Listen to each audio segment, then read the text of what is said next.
Conductors क्या होते हैं? क्या होते हैं कंडक्टर्स?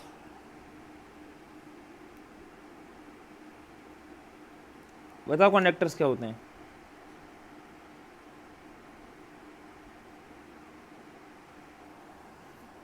बोलो। कंडक्टर्स वे मैटर होते हैं। क्या हुआ? किसी को नहीं पता?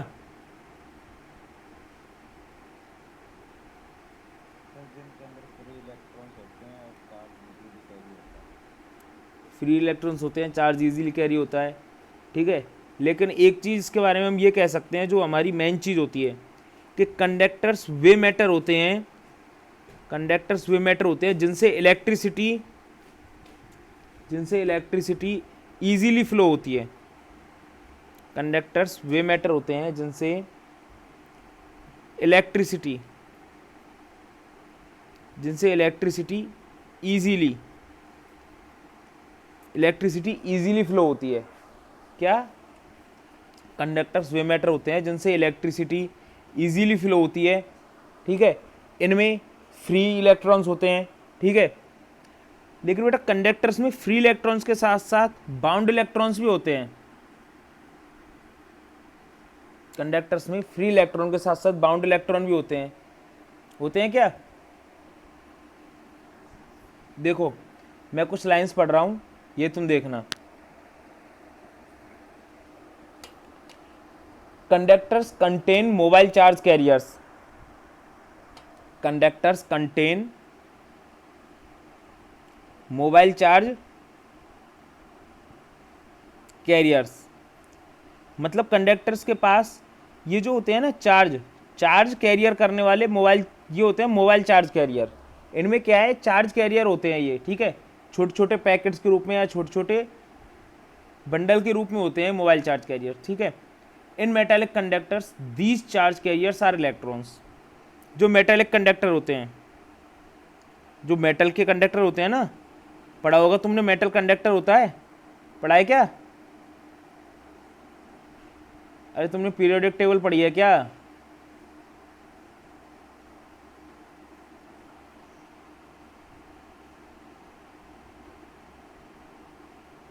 जवाब देना भूल जाते हो या जवाब देते नहीं हो?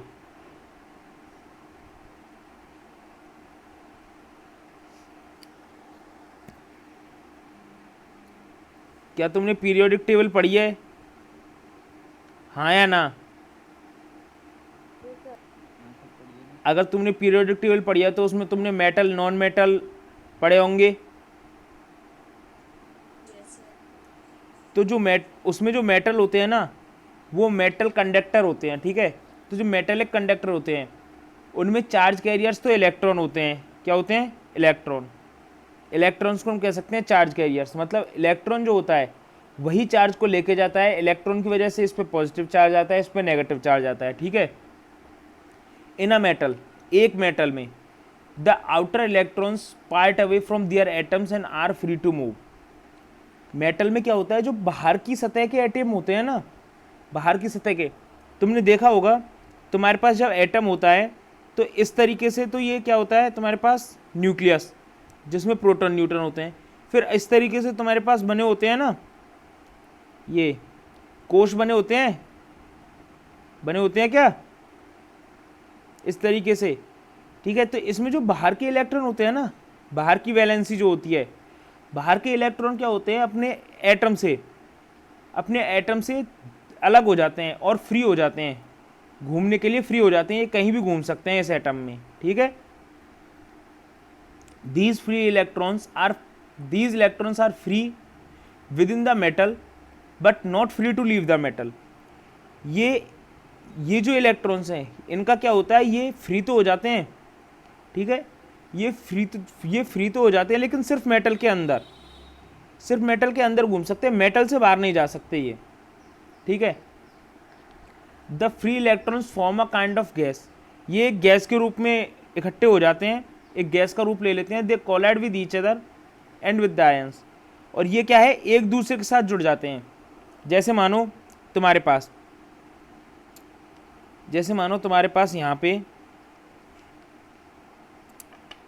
यहाँ पे ये नाविक था, ये तुमने बनाया, यहाँ पे तुम्हारे पास 5 इलेक्ट्रॉन थे, 5 इलेक्ट्रॉन फ्री हो गए तुम्हारे पास, 1 2 3 4 और 5, ये 5 फ्री हो गए।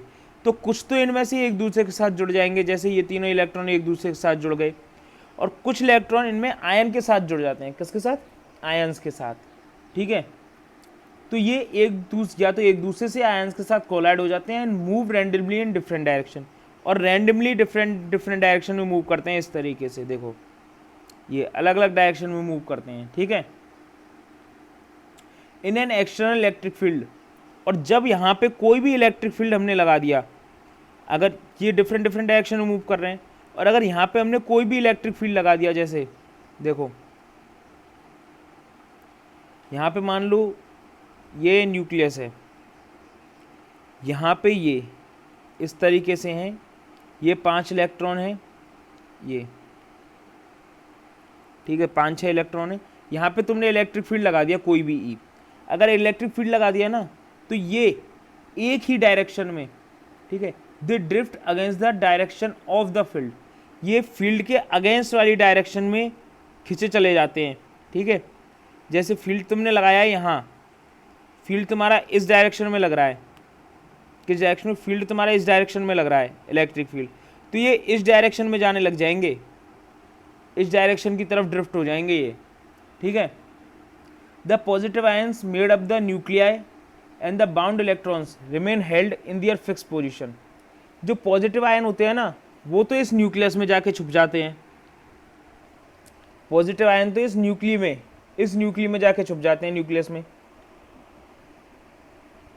और बाउंड इलेक्ट्रॉन्स अपनी फिक्स पोजीशन पे बने रहते हैं। ठीक है, इन इलेक्ट्रोलिक कंडक्टर्स, पहला हुआ तुम्हारा मेटालिक कंडक्टर्स, जिसमें इलेक्ट्रॉन्स क्या होते हैं? फ्री होते हैं, अपने एटम से अलग हो जाते हैं, लेकिन एटम के अंदर ही घूमते रहते हैं, एटम से बाहर नहीं जाते हैं। ठीक है, इलेक्ट्रिक फील्ड लगाएंगे तो ये इलेक्ट्रिक फील्ड के अपोजिट डायरेक्शन में ड्रिफ्ट हो जाएंगे, कुछ तो न्यूक्लियस में चले जाएंगे, बाउंड इलेक्ट्रॉन अपनी पोजीशन पे फिक्स रहेंगे। एक होता है तुम्हारा इलेक्ट्रोलिक कंडक्टर। हाँ, कुछ कह रहे थे?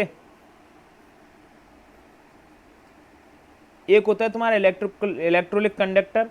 इलेक्ट्रोलिक कंडक्टर में जो कैरियर चार्ज होते हैं ना, जो तुम्हें बताया था मोबाइल चार्ज कैरियर, वो चार्ज कैरियर तुम्हारे पॉजिटिव और नेगेटिव दोनों होते हैं। पॉजिटिव और नेगेटिव आयन दोनों आयन होते हैं। कौन से होते हैं? पॉजिटिव और नेगेटिव आयन। पॉजिटिव और नेगेटिव आयन दोनों आयन तुम्हारे चार्ज कैरियर होते हैं इलेक्ट्रोलिक कंडक्टर में। ठीक है, बट लेकिन the situation in the case is more evolved, but the situation in this case, लेकिन हम इस केस में सिचुएशन को और इवॉल्व करें, the movement of the charge carrier affected both by extra electric field, लेकिन ये जो दोनों चार्ज कैरियर ये एक्स्ट्रा इलेक्ट्रिक फील्ड से अफेक्ट करेंगे, as also by the so called chemical forces. ये अगर ये एक्स्ट्रा इलेक्ट्रिक फील्ड से अफेक्ट कर रहे हैं तो ये केमिकल फोर्सेस से भी अफेक्ट करेंगे चार्ज कैरियर जो हैं। ये तुम्हें चैप्टर 3 में बताएंगे। We shall restrict our discussion to metallic solid conductors. अब हमें क्या है, ज़्यादा डिस्कशन इसमें करना नहीं है, हमें कुछ इसके इम्पोर्टेंट रिजल्ट्स हैं इलेक्ट्रोस्टैटिक ऑफ कंडक्टर्स के, वो देखने हैं। ठीक है, कौन सा? क्या मैंने तुम्हें पहले कभी बताया था एक बार कि किसी भी कंडक्टर के अंदर, इस तरीके से कोई कंडक्टर है, किसी भी कंडक्टर के अंदर इलेक्ट्रोस्टैटिक फील्ड 0 होता है या इलेक्ट्रिक फील्ड 0 होता है? बताया था क्या? ठीक है, मैंने तुम्हें एक और चीज़ बताई थी इसके साथ, क्या कि इसकी सरफेस पे, at the surface of charge conductor, जो चार्ज कंडक्टर है इसकी सरफेस पे जो इलेक्ट्रोस्टैटिक फील्ड है ना, electrostatic field must be normal to the surface at every point. जो इलेक्ट्रिक फील्ड है वो सरफेस के किसी भी पॉइंट पे नॉर्मल होता है, मतलब 90 डिग्री एंगल पे होता है। इलेक्ट्रिक फील्ड जो है वो हमेशा इस सरफेस से 90 डिग्री एंगल पे होगा, इसके किसी भी पॉइंट पे। ठीक है,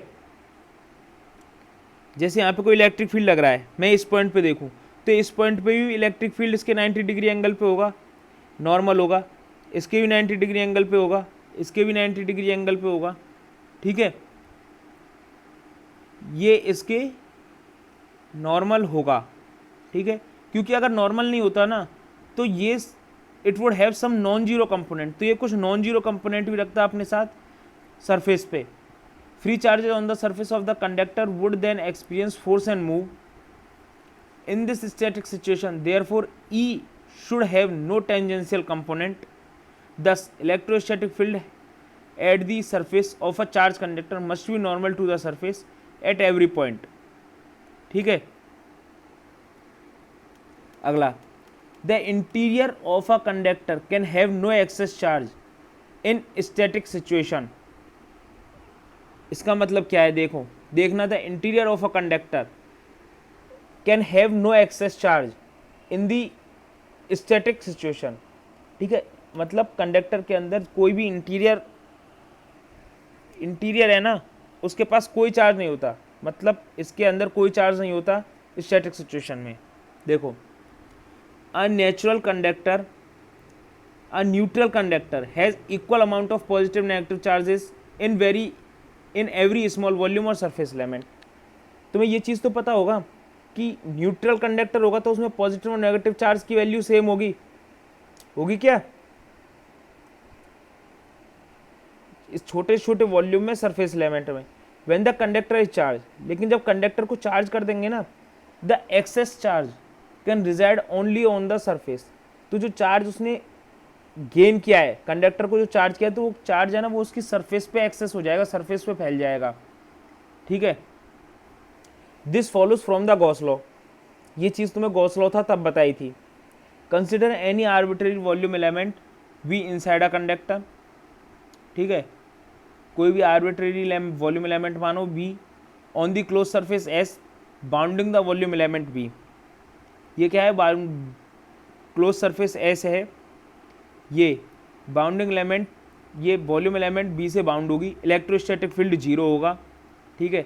दस the total electric field through S से जो टोटल इलेक्ट्रिक फील्ड निकलेगा वो जीरो होगा, ठीक है। मतलब इसका मतलब क्या हुआ, इसका मतलब ये हुआ कि there is no net charge at any point inside the conductor and any excess charge must be reside on the surface. इसका मतलब ये हुआ कि कंडक्टर के अंदर कोई भी चार्ज नहीं होता है, चार्ज जीरो होता है, ठीक है, लेकिन अगर कोई भी चार्ज इसको एक्स्ट्रा दे रहे हैं तो ये इसकी सरफेस पे इकट्ठा हो जाएगा, इसकी सरफेस पे फैल जाएगा, ये इसके अंदर नहीं जाएगा, ये इसकी सरफेस पे रहेगा, ठीक है। अब अगली बात, अगला result, electrostatic potential is constant.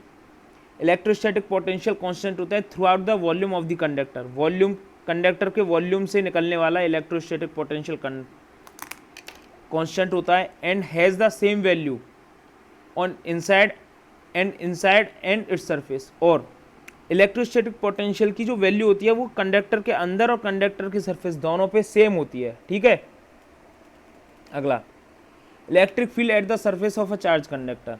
अब अगला रिजल्ट है कि जो इलेक्ट्रिक फील्ड होता है ना, electric field at the surface of a charge conductor, कोई भी चार्ज कंडक्टर है उसकी सरफेस पे इलेक्ट्रिक फील्ड होता क्या है वो देखो, ठीक है।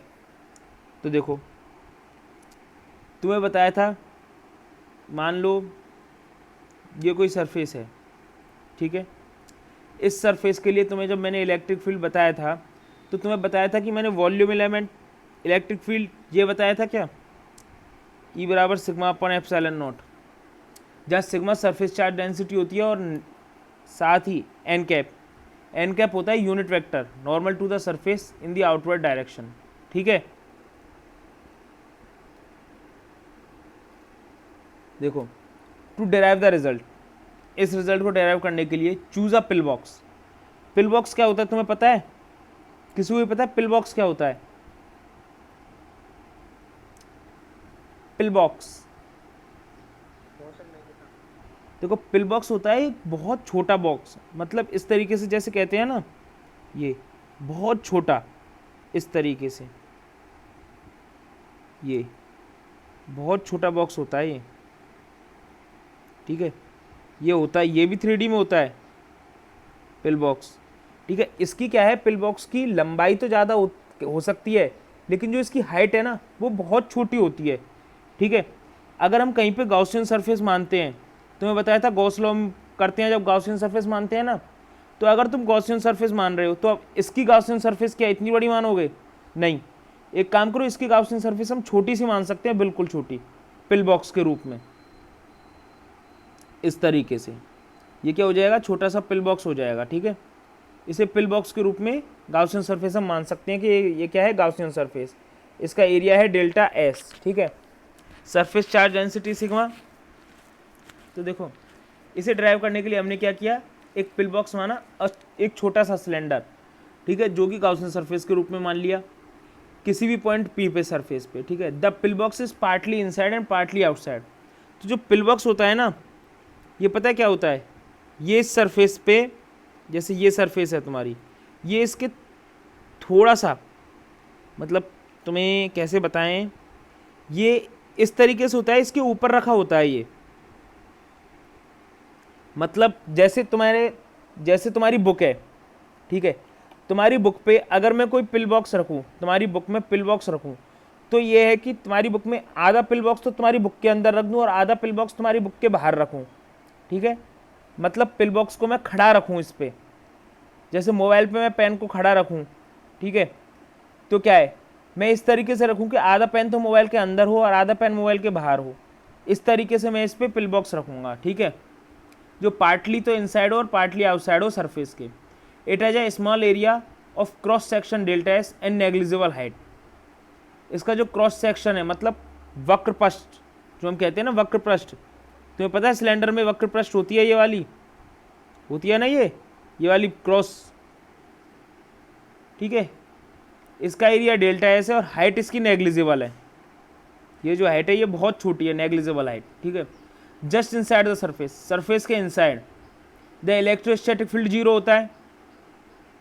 Just outside the field is normal to the surface with magnitude E. मतलब क्या है कि सरफेस के अंदर तो इलेक्ट्रिक फील्ड 0 होता है, लेकिन सरफेस के बाहर मैग्नीट्यूड ई के साथ जो इलेक्ट्रिक फील्ड है वो इसके नॉर्मल होता है, मतलब परपेंडिकुलर होता है क्या? Thus the contribution to the total flux through the pillbox comes only from the outside। तो जो पिल बॉक्स जो पूरा वो आएगा ना, तुम्हारा इलेक्ट्रिक फ्लक्स पिल बॉक्स से निकलने वाला इलेक्ट्रिक फ्लक्स, वो सिर्फ बाहर की साइड की वजह से आएगा, अंदर की वजह से नहीं आएगा, सिर्फ बाहर की साइड की वजह से आएगा। Comes only from the outside cross section of the pill box, इस क्रॉस सेक्शन की वजह से आएगा। This equals plus minus E delta S, ये plus minus E delta S के इक्वल होगा since over the small area delta S. Small area delta S है, इसके कारण E may be consider constant, E constant होगा। And E and delta S are parallel और anti parallel, ई और delta S parallel भी होंगे, anti parallel भी होंगे। The charge enclose by the pill box is, अब पिल बॉक्स से कोई चार्ज, कितना चार्ज एनक्लोज होगा, वो होगा सिग्मा डेल्टा एस। तो गॉस लॉ से ई डेल्टा एस बराबर sigma delta S upon epsilon naught, तो ई बराबर सिग्मा अपॉन एप्सिलॉन नॉट, ये होगा। Including the fact that electric field is normal to the surface, we get vector relation which is true for both signs of sigma, ठीक है। अब तुम्हारे क्या है, अब तुमसे ये नहीं पूछेगा कि इलेक्ट्रिक फील्ड निकालो चार्ज सरफेस के, चार्ज कंडक्टर के अंदर इलेक्ट्रिक फील्ड निकालो सरफेस पे, ये नहीं पूछेगा, ठीक है। ये तुम्हें बस बताया था, समझाया था, तुम्हें तो ये याद रखना है कि ये होता है, ठीक है। ऐसे ही है इलेक्ट्रोस्टैटिक शील्डिंग, वो होती है। और इलेक्ट्रोस्टैटिक शील्डिंग होती क्या है ये भी बताता हूँ तुम्हें। पहले बताओ तुम्हें ये समझ में आया कि नहीं आया, थोड़ा बहुत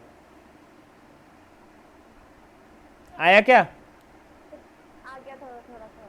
हाँ, थोड़ा थोड़ा आ गया। तो एक काम करना, अब इसको जब मैंने तुमसे कहा है ये बुक में से लिखना है तुम्हें, तो एक बार जब बुक में से लिखो ना, तो एक बार इसको दोबारा पढ़ना कि इसमें दिया क्या है और समझने की कोशिश करना, ठीक है। कहीं पे दिक्कत आती है तो कल मेरे से पूछ लेना, मैं अभी इलेक्ट्रोस्टैटिक शील्डिंग पढ़ा देता हूँ, ठीक है ना, पढ़ा दूँ। तो देखो, consider a conductor with a cavity with no charge inside the cavity, ठीक है। क्या होगा? Consider a conductor with a cavity, ठीक है, with no charge inside the cavity.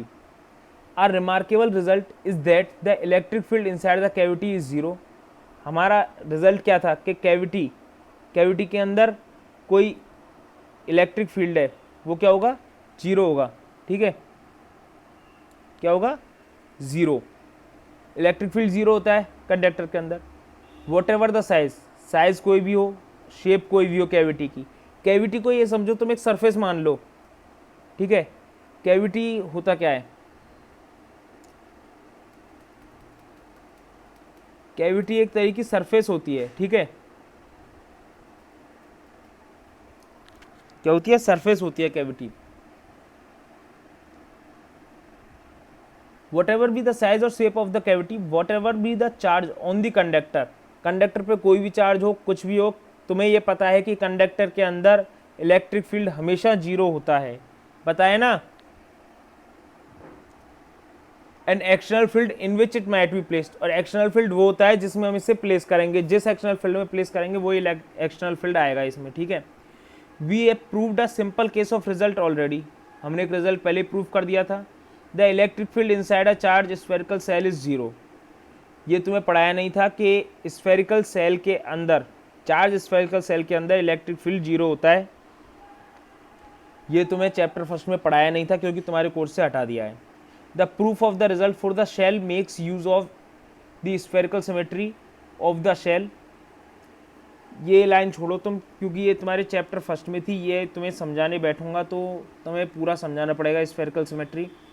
But the vanishing of electric field in the cavity of a conductor is, as mentioned above, a very general result. A related result is that even if the conductor is charged or charges are induced on a natural conductor by an external field, all charges reside only on the outer surface of a conductor with cavity, ठीक है। एक काम कर सकते हो तुम छोटा सा, देखो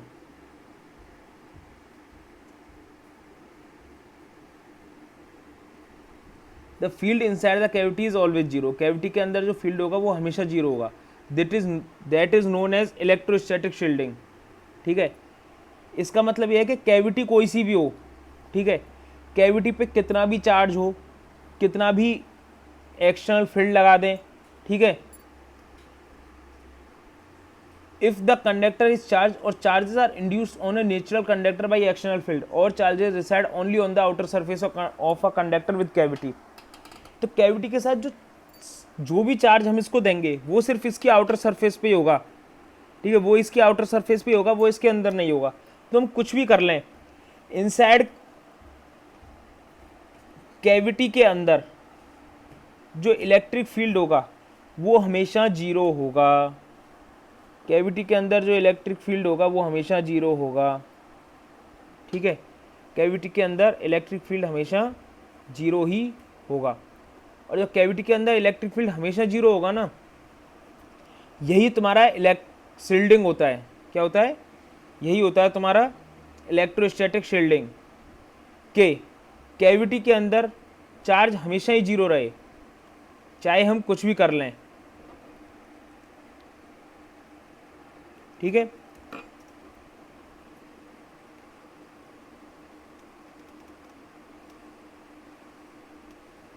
कैविटी के अंदर चार्ज हमेशा जीरो ही होता है।